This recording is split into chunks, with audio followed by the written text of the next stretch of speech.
Today's podcast is brought to you by Chikara Wrestle Factory, 4711 Wingate Street, Philadelphia, Pennsylvania, specializing in lucha libre, puroresu, European, British, and German styles, mixed martial arts, and American pro wrestling, all wrapped into the curriculum at the Wrestle Factory, where they strive to create the most well-rounded performers active today.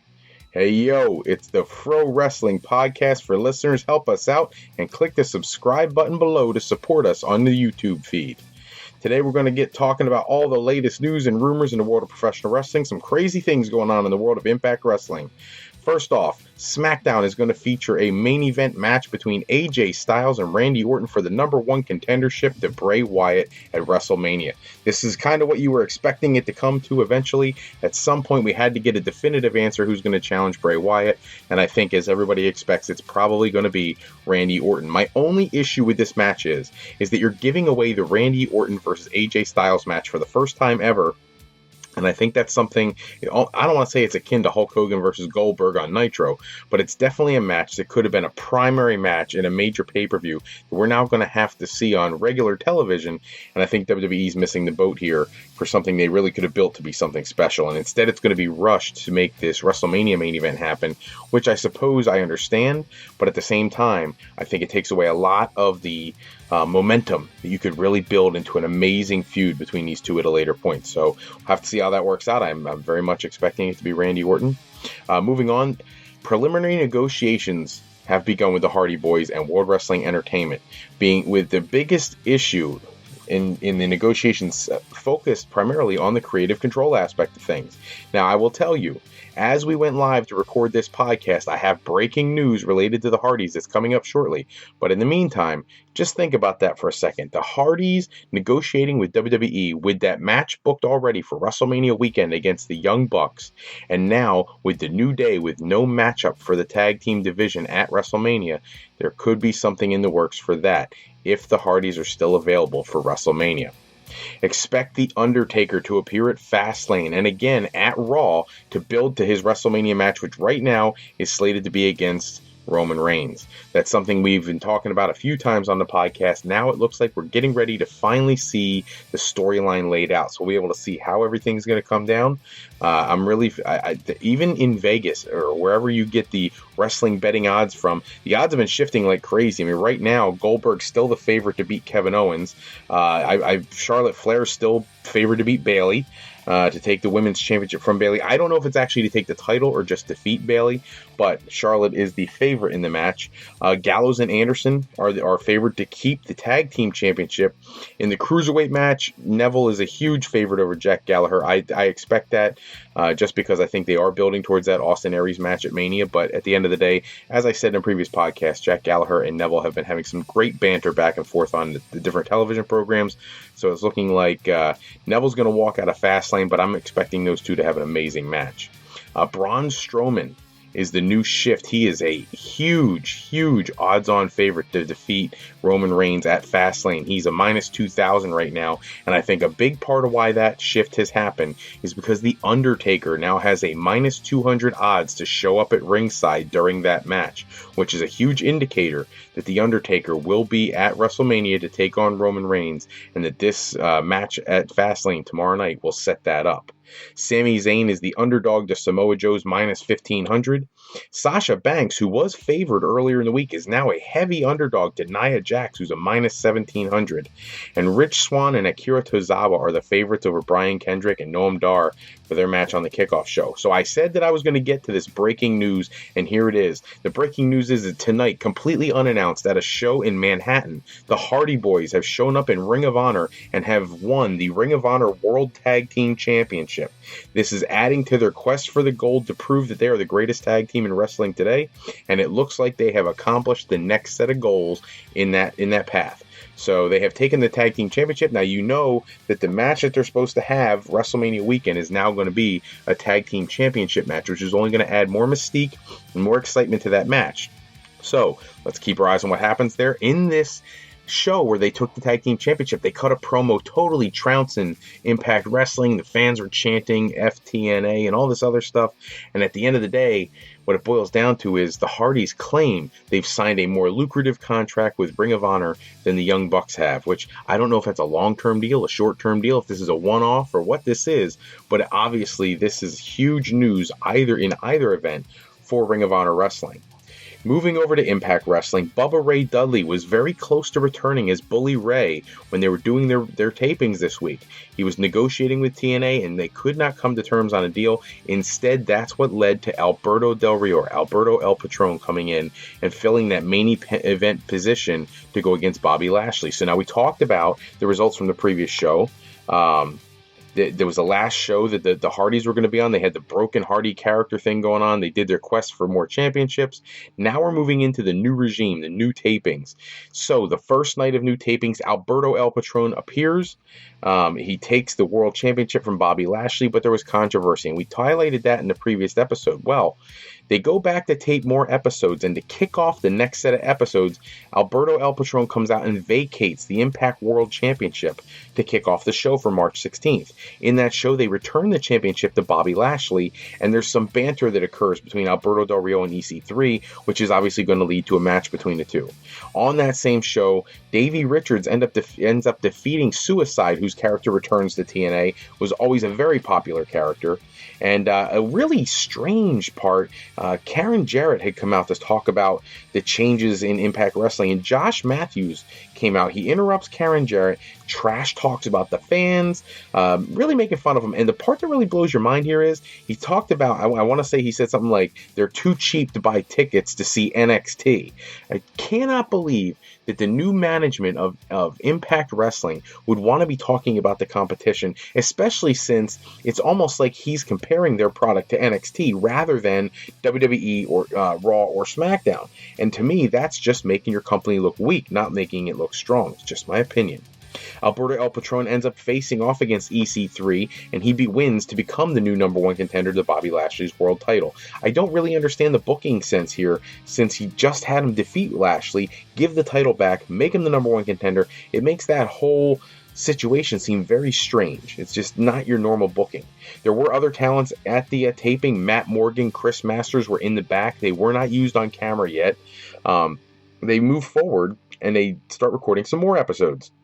The returning LAX is going to defeat Reno Scum, The Decay, and Laredo Kid and Garza Jr. A couple new teams there, Reno Scum and Laredo Kid and Garza Jr., to win the Impact Tag Team titles now that the Hardys vacated them. The first set of tapings, there was a conversation from Bruce Pritchard who talked about how these championships were won in the ring, not in outer space, kind of poking fun at the Hardys, and now this was their solution to crowning new tag team champions. The only problem for me is they use the moniker LAX, and Homicide is a part of the group, but Hernandez is not, and LAX was Hernandez and Homicide. It wasn't this new configuration. Conan's there as their leader or whatever, and that's fine, but at the end of the day, it's really just not LAX.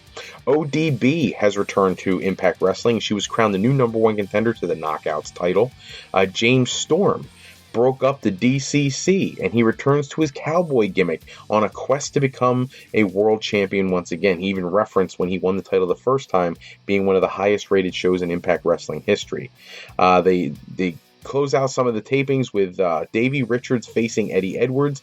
Davey Richards wins the match in what is considered to be an instant classic. These two have had matches for years, and then they've been partners for years, and they just have such amazing chemistry, whether it's his partners or his enemies, and they just did an amazing job in this situation.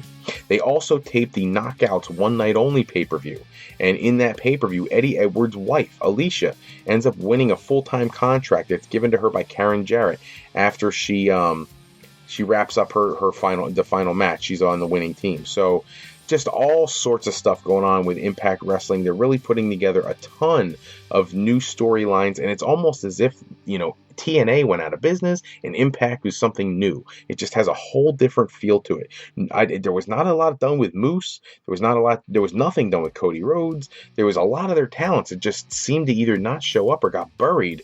and I don't know how to feel yet, so I'll have to wait, give it some time. It feels like Impact Wrestling. It's gonna take me forever to get off this TNA thing, but it feels like Impact Wrestling just took a 5-year leap backwards, which isn't necessarily a bad thing because it was doing much better 5 years ago. But we'll have to see. I'm not sure how I feel about this. Vader, in independent news, came out and said that he wants to continue taking wrestling bookings despite the fact that he's been given a diagnosis of congestive heart failure. And he said he'd rather die in the ring. He made reference to, if he doesn't want to be one of those people who is in a nursing home or sitting on their couch when they go. He'd rather die in the ring. So I was a fan of Vader. It's hard for me to hear that the guy's in such a bad way, but you got to respect the fact that he loves the sport so much that he wants to go out on his own terms. And as such, somewhat of a somber note, Tomoaki Hanma, who is a big star over in New Japan, he injured his spinal cord in a match this week, and he was actually slated to challenge with his tag team partner, Toji Makabe. They were supposed to wrestle on March 6th for the IWGP Tag Team Championship. That is not going to happen for them now. They're going to be replaced with other talents, but his injury, they haven't given an official prognosis of what it is, but it's clearly something very serious. Otherwise, we would probably be seeing, either a replacement partner or something of that nature. It would make this seem more storyline driven, but it's not. This is a legitimate injury, and it's for someone who's a fan of Hanma. I hope he gets back relatively quickly because I always talk all the time about all the talent they have in New Japan. He's one of the ones I really, really appreciate. Northeast Wrestling WrestleFest took place last night, seeing Cody Rhodes defeat Kurt Angle in the main event. It was a cage match, had one of those incredibly insane high moonsault attempts by Cody off top of the cage, much like Kurt Angle used to do back in his heyday. He, of course, missed that move, went right into an Angle slam, which he kicked out of. Cody ends up picking up the win in that match. He wasn't the only noteworthy thing on the card, though. Mike Bennett and Maria Kanellis, who just left Impact Wrestling, showed up on the show. Bennett became the surprise challenger and won the Northeast Wrestling Heavyweight Championship. So that was kind of a shock. And another one that kind of blew me away is Jerry Lawler appeared on the show, and he ended up wrestling in a tag team match where he ended up picking up the win. So a WWE contracted talent, a former Impact Wrestling talent, a current guy getting ready to go into WWE Hall of Fame, Cody Rhodes, who's all over the place, Ring of Honor, New Japan, Impact, all over. All these on one card. Awesome stuff in the world of independent wrestling for all you fans who are diehards out there. There's some amazing stuff going on in these independents. WWE Hall of Famer Lita returned to the ring this week in an 8-person tag team match for MCW, where she ended up picking up the win after a twist of fate. So it has been such a whirlwind couple days, especially when you think about the TNA stuff or the Impact Wrestling stuff. See, I'm still never going to get off that. So, to this episode, not a ton of dates for this day in wrestling history. 95 years ago, Ed the Strangler Lewis defeats Stalanius Zbyszko to win the World Heavyweight Championship. And this is when the World Championship really was like the World Championship. Multiple smaller or regional or national championships in real shoot wrestling had been unified years prior by George Hackenschmidt, and there was a World Championship created, and it had been defended for 20, 30 years, and this is where we evolved to this. This is like the precursor of the NWA World Heavyweight Championship, and just one of those monumentally important. Of course, the name Stalanius Zbyszko should tell everybody we're talking about, the family lineage of Larry Zbyszko. 20 years ago, the final Nitro at the Omni in Atlanta was a really cool building. If you ever got a chance to go to the Omni, they held all kinds of events there, and tons of wrestling events, all the way from the 70s all through the 90s, and in 1999 they tore the building down. But 20 years ago was the last time professional wrestling was in the building with this last episode of Nitro. 9 years ago, the WWE eliminated the Cruiserweight Championship for the first time. It was retired while Hornswoggle was still the champion. He's recognized as the final champion in that particular incarnation of the belt. It wasn't brought back until this past year, but in the past, that was a belt that went all the way back to WCW days. It was originally WCW's Light Heavyweight Championship. It kind of came over when they bought the company, when Vince bought WCW out, and kind of morphed it and combined it with WWE's Light Heavyweight Championship and created the Cruiserweight title, which had a great lineage to it. I believe Shane Helms was the longest title holder, over 350 days, and then I think Rey Mysterio had 8 title reigns that were all Cruiserweight Championships, mostly under WCW banner. I think 1 or 2 under WWE's banner. But at the end of the day, the title was prestigious, and I'm glad they brought it back now because it's something that I think for several years there they were missing. Today's look back match on YouTube, look up Bret Hart versus Triple H. It's not going back all that far, but it's before Triple H really bulked up and hulked out, and who knows what kind of substances he's been using to make that happen. But before all that, before he was the main event star, when he was still hanging with Shawn Michaels, there's a match with him and Bret Hart. You can see the match in its entirety on YouTube. By all means, please go check that thing out. It's actually a pretty good match, and you can see even from that age in his that early in his career that he had future star written all over him.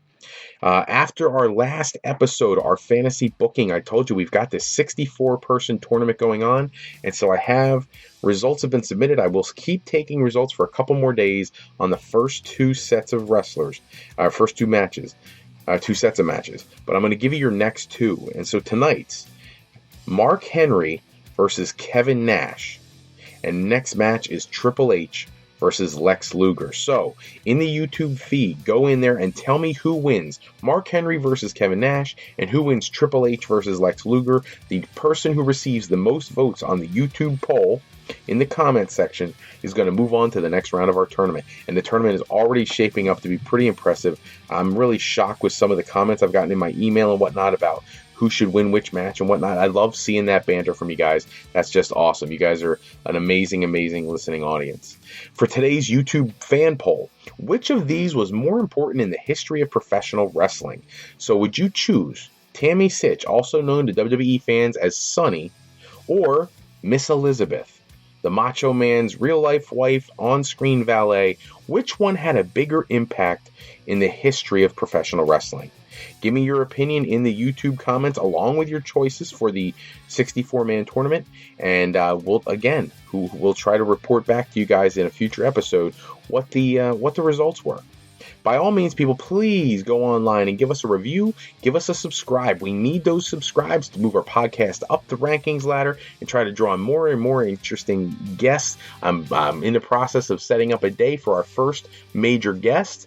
I don't mind sharing with you guys that WWE has a Hall of Fame, but there is another Hall of Fame. There's a Pro Wrestling Hall of Fame in Wichita Falls, Texas, and it is run by a former wrestler from World Class Championship Wrestling. For anybody who's been around the wrestling world for an extended period of time, there's a young man named, I shouldn't say young anymore, getting a little bit up there, but Johnny Mantell is the guy who runs the Professional Wrestling Hall of Fame, and he has been so gracious that he is going to grant us an interview opportunity at some point in the very near future, and I look forward to bringing that to you guys very shortly.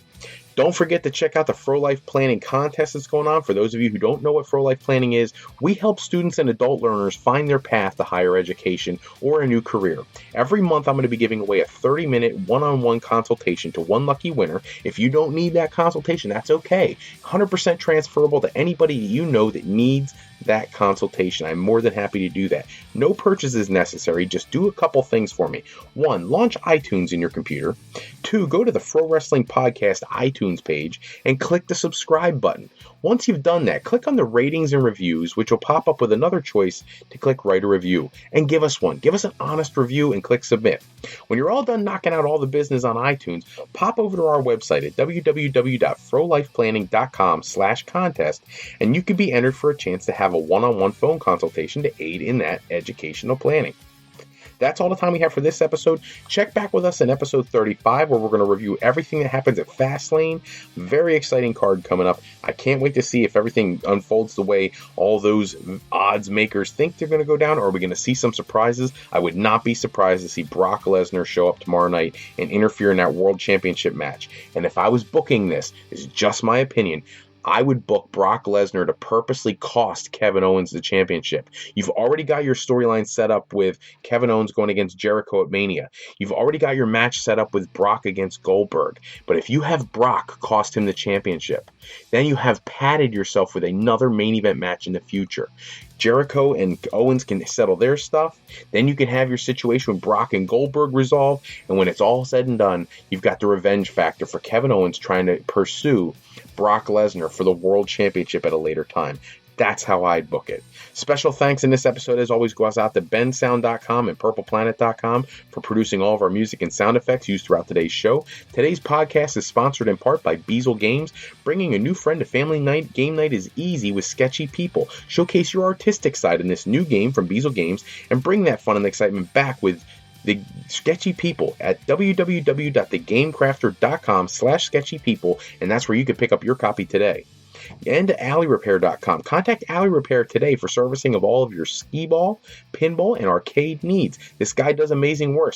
If you need high quality craftsmanship in the repair of your skee ball machines, give this guy a call. Contact them. Go to their website, www.alleyrepair.com. We want to thank you for listening to today's podcast, and we encourage you to go to our website, as always, at www.frolifeplanning.com to learn more about what Mr. Fro can do for you today. Remember, Fro Life Educational Planning is for today, for tomorrow, and for life with Fro Life. I'm Fred Froelich, better known as Mr. Fro, and I want to thank you for taking a few moments with us today. I look forward to talking to everybody after Fastlane about all the events of the show, all the rumors heading out of the show, and what we can expect in the coming weeks. Until then, take care, everybody.